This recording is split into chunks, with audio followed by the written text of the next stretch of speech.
What's going on, everybody? It is Monday, August 28th, and you are watching the Daily AI Show live. Welcome, everybody. Let's get rid of the music there. All right, welcome. It's good to see everybody. We got everybody except for Carl today. He couldn't make it, but he will be back tomorrow. And today, the topic of conversation is AI and video. So we've been talking off the show, before the show, and talking about sort of the different ways that we've been using AI ourselves or using different video concepts. We're going to be leaning heavily on Aaron, he's our resident expert when it comes to all the amazing stuff that we'll let him get into, as well as Jimmy and stuff like that, and talk about how we're going to use AI for distribution for this show. And hopefully from there, you guys will get all sorts of great ideas on how you can use it in your own processes. So with that, I'm going to pass it over. Aaron, do you want to kick us off? Sure. Howdy, everyone. So, Lloyd, I could spend like 2 hours talking about this subject, so I'm not going to. So I've done a very simple PowerPoint slide, which I will show you 3 or 4 slides of, and then move it out of the screen. And then I've got stuff open on tabs. And then finally, in terms of some sample or demo videos, I'll just show you one of my YouTube channels where that stuff's there, so you can go and check that later on. So if we want to, Jimmy, can you throw the screen up? There we go, nice and ready, beautiful. So my primary area of expertise is around using AI video for sales and marketing. So I'm a marketing guy basically, but I've also got a sales background. Very powerful tool. So, some of the sample use cases, let's go and do the right thing. If you've never thought about doing this before, what could you use AI for? So some of the most obvious ones are video commercials. So, for example, if you're making ads for YouTube and or Facebook, then AI video can be a really good solution. And we'll show you a couple of examples in a minute. Video content, and that's probably more around the lines of, so anyone who knows Rachel from the AI Exchange, you'll know that she got famous, I think, using Instagram Reels and TikTok. So the more that social media kind of stuff. So how you create those kind of things. You can do things like explainer videos or training and learning development videos. There's lots of options here. So then it comes down to choosing the right tools. So there's a like everything in the AI space at the moment, there's 1,000,001 tools. Not everything has become the 800-pound gorilla of the market. So you've got to decide what is it you want. So my personal favorite AI tool is for face to camera. So like a video spokesperson. And I use that a lot because my big thing about video marketing is it's a great way to get your potential clients to know, like, and trust you. And an easy way to do that is when they see your face to camera like this. Then there's also things like slides or B-roll type video with voiceovers, screen recordings. If anyone's ever used a tool, my go-to product in that space for many years has been Camtasia, but there are multiple AI tools that can do screen recording now. A big part of AI videos is the voices. So you can either do your own voice recordings, and I do that quite a lot with my face-to-camera stuff, or you can do AI voice applications or tools to create you can literally write text to voice. You write your script and it creates the voice for you. Another tool is for things like doing transcriptions or captions. As far as I'm concerned, 99% of all video you should be publishing should have captions or transcriptions on it. The reason being that when people are watching your video, they might not be in a position to have the audio on. So you've got to have that transcription there. Audiograms, they're basically, if you may or may not have run across them before, so they're basically like an image where it's just a voice playing in the background, and you'll often see like the sound wave moving up and down, and I'll show you a real quick example of that. And then last but not least is video repurposing. So a big part of content creation in the marketing side is you might record a big long video, for example, maybe a training thing or something, but then you can take that and use AI tools to chop out the important segments and create small little 1 or 2 minute videos that you can repurpose across different platforms like TikTok or Instagram, etc., etc. So my 2 preferred tools to do most of this are Descript.com and HeyGen. Descript, you may already be familiar with. Descript is basically a video editor that uses text to do most of its work. but it does a whole pile of other stuff nowadays. We'll have a very quick look at that. And then HeyGen is your face-to-camera clone stuff. If you want a free trial of HeyGen, you can go to heygen.com.au, sign up, get a free trial, etc., etc. By the way, it's also here in the US, it's just heygen.com. Yep. Okay, so a couple of tools to evaluate. I'm just going to move this out of the road, so bear with me a sec.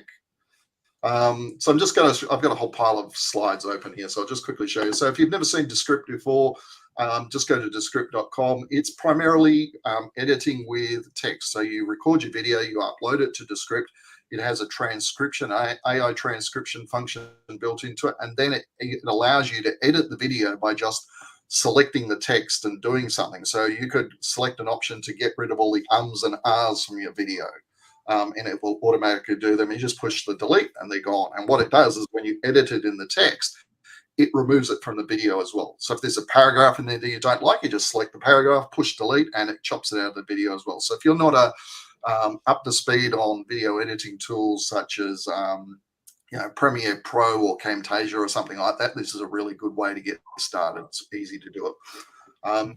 This is just quickly the inside of HeyGen, and just here, to me, this is the big advantage of this tool is I literally have my own video clone. So that's me, if you see my face, and I can make myself talk, etc., etc. And then it comes with a whole pile of other ones. So if you don't want to clone yourself, you can use one of the other clones there and do face-to-camera stuff.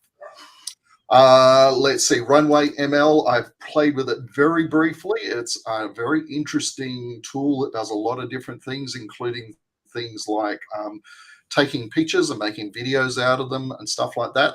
You might want to go. I can't speak too in depth on it because I've only just played with it. You might want to check it out. I hear lots of good things about it. Roll AI, which I think Jeremy, real quick on that. Sorry, Aaron. I wasn't trying to interrupt. I was just saying Runway ML. Their mobile app is pretty amazing as well. I'm kind of with you on that one. That's one definitely to pay attention to because their abilities seem to be like getting better, like duplicating, you know what I mean? Like getting better much faster. So anyway, just wanted to throw that in there, but go check out their app too, the Runway ML one. It's pretty impressive. I will say for Roll at the moment, their primary app is for iPhones. So they do work with Android, but they don't currently have a native app for it. So just keep that in mind if you're an Android user like me. Another one you may have seen or heard of is Veed.io. Does a whole pile of different stuff. I'm not going to go into any details on it. I think it's pronounced video. Video, yes. I like to do video on video. I would have never thought of that. Vinny Gonzalez accent. So Wonder Studio, actually one of the guys in the group here told me a bit about it. I haven't used it. It's basically a tool, that AI tool that animates CG characters. Have a look at that if that works for you. I've played briefly with Opus Clip, which is a repurposing tool. So you would import your video, say a 30-minute or 50-minute, and it will create a whole pile of little short 1 and 2 minute videos and allow you to put captions and all sorts of stuff. So really good if you want to do a lot of posting of content to social media. And then just quickly, 2 things about Descript. Another thing, I use Descript a lot for voice cloning. So it actually, if you're on the Pro plan, it has a voice cloning functionality where you can upload a 10-minute audio file of yourself talking, and then it will clone the voice, and then all you have to do is type the text in and it will produce it. Now, my personal thoughts on that are that it's good. It's not great, but I've also struggled to find any voice cloning stuff that works with my Australian accent. So if you're not an American, you might 11 Labs. They just 11 Labs. Yeah, 11 Labs is the most common one, but it doesn't work for me. I've tried it. I come out with an American accent. They don't. No, I mean they have a way to select Australian accents. I just heard the guys from Australia. They tried it and they tried to do a prank call to their mother asking for $30,000, and it was pretty funny. So it made the Australian accent. You can select from that or other accents, so it's pretty interesting. Okay, well that's relatively new because when I tried it, it didn't work. So, as in this week. if you're using Descript, the overdub feature is great. And then also I mentioned audiograms, and you can see here there are examples of just like the waveforms with an image background. So it could be useful if someone doesn't like to appear on camera. So moving on. So if you want to create video, the first place you've got to start with is come up with some topic ideas. And I like using ChatGPT for that. So I went to ChatGPT and said, provide 30 ideas for content about using video for your marketing. And it came up with 30 different topic ideas there. And then I said, okay, well, I like this one here, 10 video marketing mistakes to avoid. So I then told ChatGPT, using that topic, write me a script for the voiceover of a video. And a couple of little tips you might find useful. Write in first person, so that is you basically, and use contractions. So contractions are when you say do not, it becomes don't, for example. And the reason for using that is that contractions, when you use them in your voiceover, they sound more natural on video. A lot of people say I do not, but in real life, most of us say I don't. Things like that, okay? So don't include topic introductions or any kind of welcome, because otherwise it gives you a whole pile of junk. And then it just popped out this little script, which I thought was pretty good. And what I did then is say, okay, well, now I want to make a video of it. So I went over to Descript and I copy pasted the video into Descript firstly. I've got my AI voice there. So once it's in there, I just apply the voice. It's got stock voices as well, but I've applied the voice and it produces the voice. I'm not going to try and play it because it doesn't play through the thing. And then to make each of these as a scene, so you just throw an image in there. So I just basically went to Canva and chose 10 or 12 slides that match the topic. And each time we move to a new scene, it just changes it. And then you just export it. And you can create different size or different formats like landscape, square, or portrait as well. So can you play it just to show us? I know we can't hear it, but I'm just curious just how it looks. Yeah, sure. Let me just go to YouTube, because I knew people might want to see it. So if you just go to my YouTube channel, youtube.com/video-easy, and then look for this one, 10 video marketing mistakes.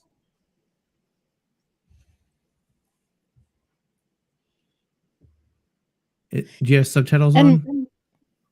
So it's just a slideshow with a voice. Yeah. You can make it fancier than that, but yeah. I just wanted to show something really simple. I've done a lot more elaborate stuff than that, but that's just a really simple way that you can create video for your content. Okay. Cool. And the system that you were showing us, is that HeyGen, where you had the slides? No. So this was all done in Descript. Oh, okay. All right. Cool. Yeah. Thanks. So that shows you basically the basics of Descript and the voice. Now I'll just go over to HeyGen. And the way that works is I've got my own clone, and I'm going to make let's say I'm doing a landscape video. And if you've got your own voice cloned, again, I don't have my voice cloned with them only because they use 11 Labs, and currently it does not handle my Australian accent. So what I'm doing for myself is I just delete. So text to script, you can type in your text and it will talk, or you can just click the audio script and either upload a file that you've pre-recorded or record it in sections. So nice and easy to do. And I just, each time I want to change scenes, I can put something in the background behind there. I can move this around, so I can make it close up, or I can do the circle view, all that sort of stuff. So very flexible. I've had an opportunity to see the next version of this, and it is light years ahead of what you're seeing here, but it's not available for public consumption yet. Just keep your ears open. And you can, if you go back to my Video Easy channel and just look for one of these, for example. I'm not going to. So this was made with HeyGen. So it's got a title at the top, and as it plays, I put captions in there, and I've got some branding in there built around the colors for the site. So, if you want to create lots of short little 9:16 social media type videos, it's a great way of doing that as well. All right. Nice. And then in terms of creating your videos, you just have to think about what kind of dimensions do you want. Do you want the 16:9, which is your portrait landscape? Or do you want the 9:16, which is the portrait type version? You finish editing it, you render, download, you add captions. Some of these applications have captions built in, and then publish and promote. And so that's kind of a really quick overview of the products out there. All of these tools are getting better. There's new stuff coming on the market all the time. As I said, keep an eye and an ear open for HeyGen. I'll be publishing updated information as they launch the new whiz-bang, amazing, all singing and all dancing product, which is way cooler. Okay, that's the basics for me, guys. Any questions? I just want to point out that somebody who's experienced in video production creates presentations like this that you just saw. Instead of us rambling around, beautiful, Aaron. You just compactly presented all of the different aspects of video and AI and brilliant production. Thank you. And you know, it's an interesting point. You know, we are here live on a show. You could, with a fair bit of work, you could do this entire show using AI video avatars or clones. It'd be a lot of work, but you could do it. And that technology is just going to get better over time, and it will be easier to do this sort of stuff. So, and referencing our previous show, I think people would be less likely to watch. I want to say, Aaron, that you know, one of the things you brought up, there's so much in there. Like, I'm so glad this is a video format, because like everybody can go and watch and replay if they want to and look at all the amazing tools, because there's like so much good nuggets in there. But one of the things that really stood out to me is, you know, I've spent the better part of the last 2-3 years coaching people on LinkedIn strategy, which oftentimes video comes out of that, right? And creating content and stuff. And by far, one of the biggest pushbacks I get from video is that people just don't feel comfortable being on video. This would be difficult for them. I'd even put my wife, who's amazing, and she's an amazing dietitian, but she's an introvert versus me. I'm an extrovert. This doesn't bother me at all. For her, it takes a bit of work to get her to get up to doing something like this. So a long time ago, before we were even any of this AI. So last year, as a joke, I used like a Snapchat filter, and I think it turned me into a bear. And I don't know, I was just in a silly mood that day, and I put out a video on LinkedIn as myself, but as this talking head bear thing. And I talk low in this voice like this, right? So like no AI whatsoever. And I was like, I was just pointing out silly stuff that happened in sales and whatever. Well, it was a silly video, but like it got the point across, and people really resonated with it. And so people are like, we want to see more of the bear. Well, we want to see more of the bear. When is the bear going to come back? Which first I realized they didn't want to see my face. They wanted to see the bear. So that hurt, and I had to get over that. But you know, I think what it really does is, when I see from what you're doing is like, for these extroverts, or for these introverts rather, for these people who have all this amazing content they would love to share, but the concept of being on camera is just a little too overwhelming. Like, wow, you've shown like so many cool ideas on how somebody could totally either have an avatar or maybe replace themselves totally with a bear or a robot or something like that. I mean, LinkedIn alone, we're always pointing out that there's not truthfully enough comedy on LinkedIn. And I don't mean slapstick and stuff like that, but I follow people on LinkedIn who are doing a really good job with interjecting comedy into their content. Let me give you a little tip there, Brian. Comedy. If you want to do comedy, ChatGPT is actually pretty good at it. Yeah, like, it depends. Like, I've written poems with poems with ChatGPT that people thought were amazing and didn't realize it came out of it. I've done a little bit of comedy stuff as well. So, you know, even if you want to be funny, but you're not very funny, you can make some steps there. So, and maybe Beth, you can add to that, because you do like improv and stuff. So this is like right up your alley. Do you feel like you could see people who are maybe a little intimidated to do something like that, being able to use some of these AI tools as sort of like a go-between? So this is one of those human in the loop thing. If you're not sure what's funny, ChatGPT will not help you, right? So like, if you have a pretty good sense of like where, like, oh, that's funny, I would say ChatGPT is funny like every it's not above 50%. But there's a market opportunity, a humorous AI. Yeah. I want to do a transition here. I want to just mention and add some context and history. For 3 decades now, we've had computer-generated imagery in almost real time, like from when Silicon Graphics Reality Engine came out and it was able to produce this stuff. Now we have far more powerful CGI, and we're adding AI to its production. And we're lucky to have Junmi, who is in the heart of this technology for media.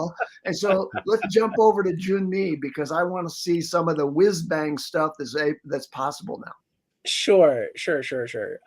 I think for me, or we'll say from like the filmmaking side of things, the number one thing that I'm seeing out of all of these AI tools is the amount of time that it saves, right? Mhm. So the amount of time that you can save from editing because you can edit by text, the amount of time you can save by using a tool like Opus Clip or Munch to cut down on extracting social media relevant type clips from your long form media.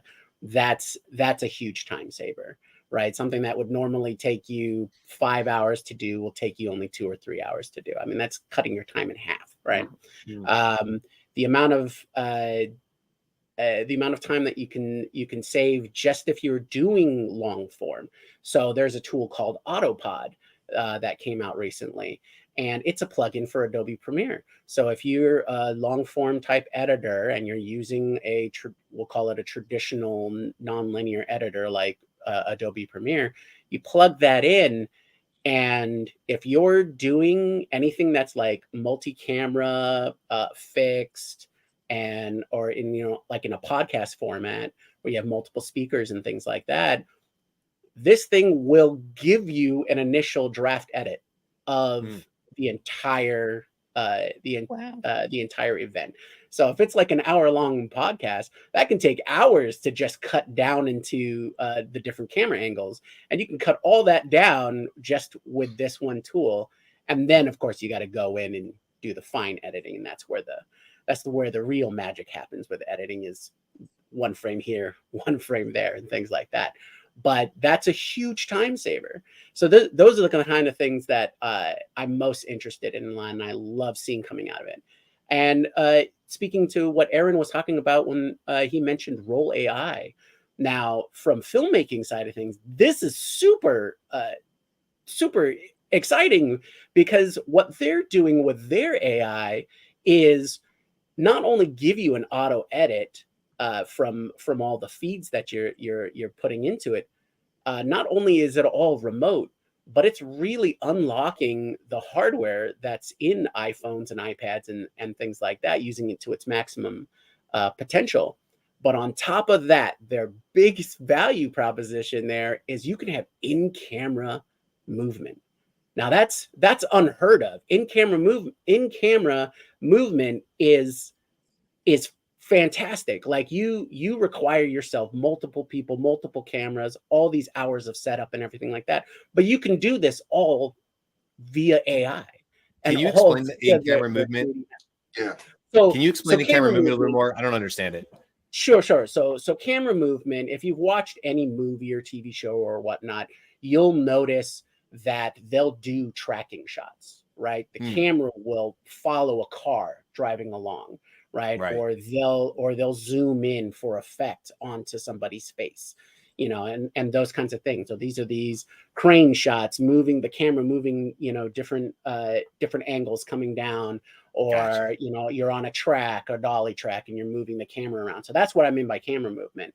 And so what camera movement adds is a huge dynamic range for your content, right? Or for your video or your film.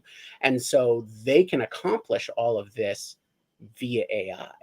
Means you have your static camera and they add in all of that.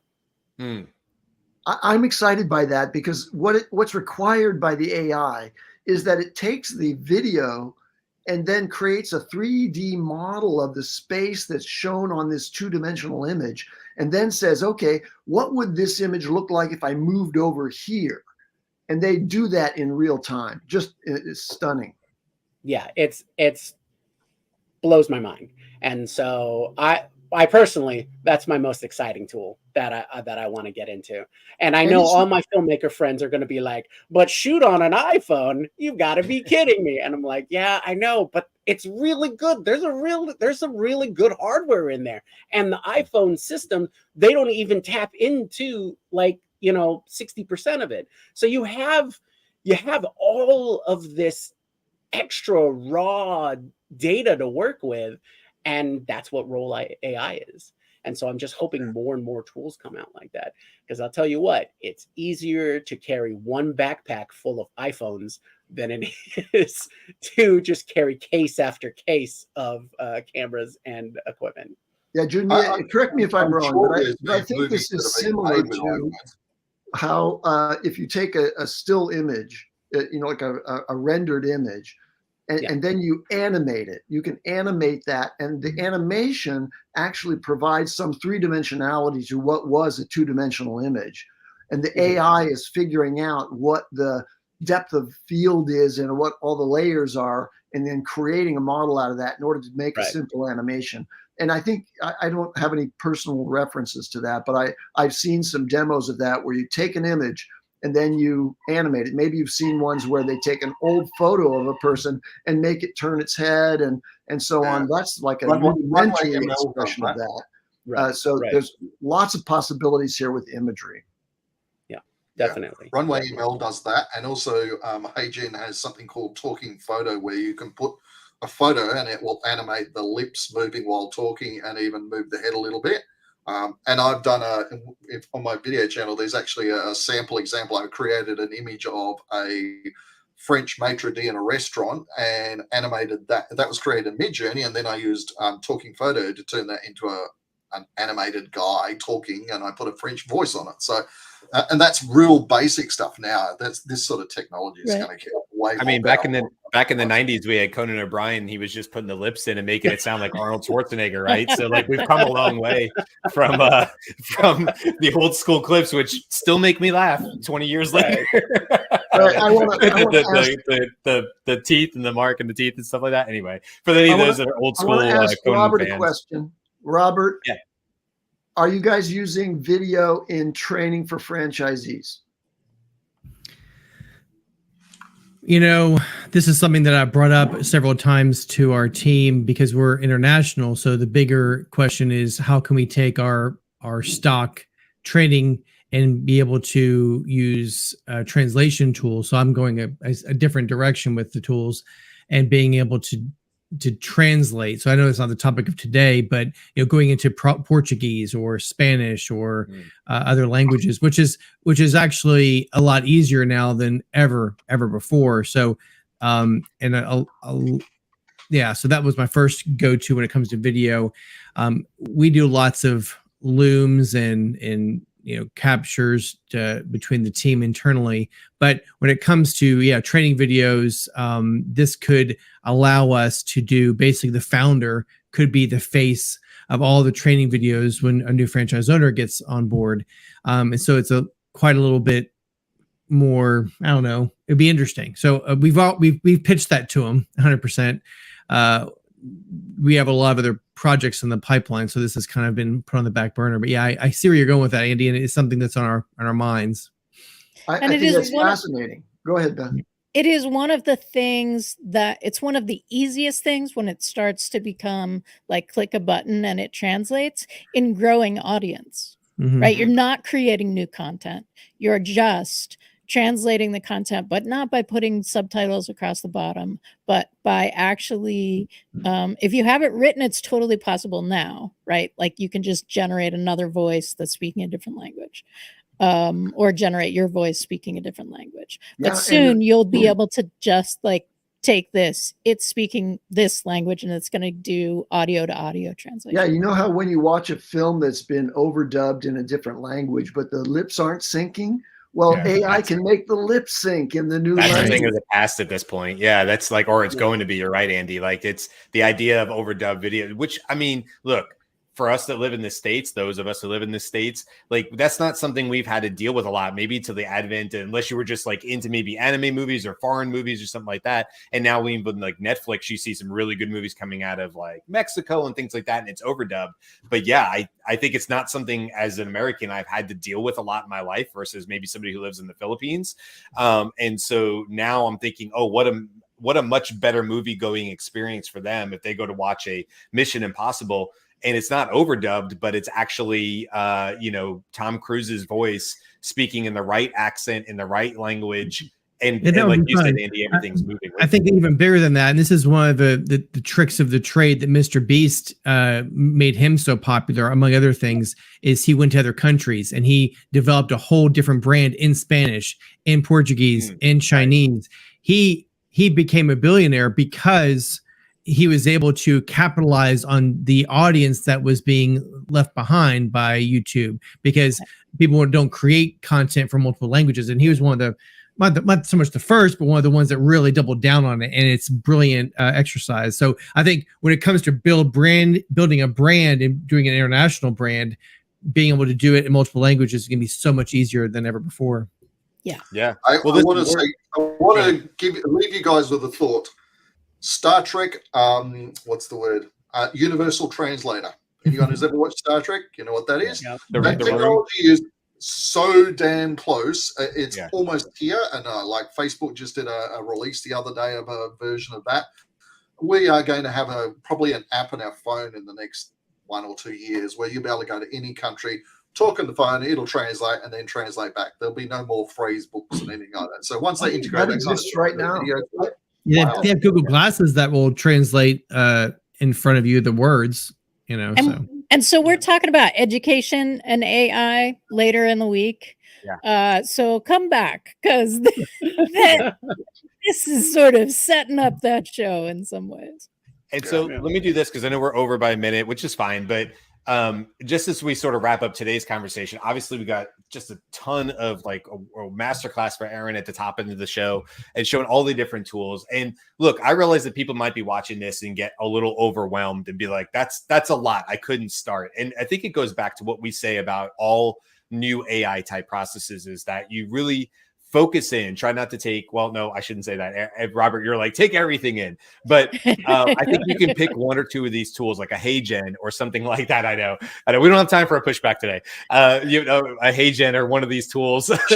And just go play with it is what I think all of us would say, is like, just go play with it. If something that Aaron showed you today or what Jimmy's talking about with Roll AI looks impressive and you're like, I wonder if I could do that, you very well probably can. I don't think anybody on this panel or in this show has some sort of like amazing skill set that somebody watching this couldn't very well go and use some of these AI tools. And the last thing I'll say too is, be fine with taking some processes and breaking them down into like bite-sized pieces and then figuring out where AI fits inside that scenario. And the very quick 20-second example of this is this show. So we take this show, and one of the pain points we've dealt with is repurposing content from this show into multiple other platforms and video and breakouts. And you've probably already seen those in TikTok from when Jimmy's doing, but also on YouTube, Aaron's doing, and then all of our individual LinkedIn's. But before we can get to a truly fully automated process, which we would all very much love, we do have to go and break down the parts and the pieces and the tasks, and then figure out, okay, which one of these tasks could AI possibly replace? And then you do a plug and play and a plug and play. So this idea that you're just going to have this great idea or take a show like this and just automatically AI automate it is probably not the way that it's going to end up rolling out. But if you're willing to break it down into tasks, I think you could be very, very successful. So hopefully you saw something today that really inspired you. I know it did me. I'm like blown away by what you guys just showed. And so it makes me want to go play with this stuff even more. But we'll be back all week with all the topics. Like Beth said, we have a great topic on Thursday about AI in education. Friday's topic I'm really excited about. I don't think I'll be able to be here for it, but it's just talking about why so many companies keep talking about how they want to use AI, but they don't actually do it. And why is that? Why is it a tease? So I think that's going to be a really fun topic for you guys. I can't wait to see the shows. Okay, that's it. We're over. So I'm going to put the outro music on. See you later. Welcome to Monday, everybody. Yeah. All right, guys. Almost Tuesday here. Or Tuesday.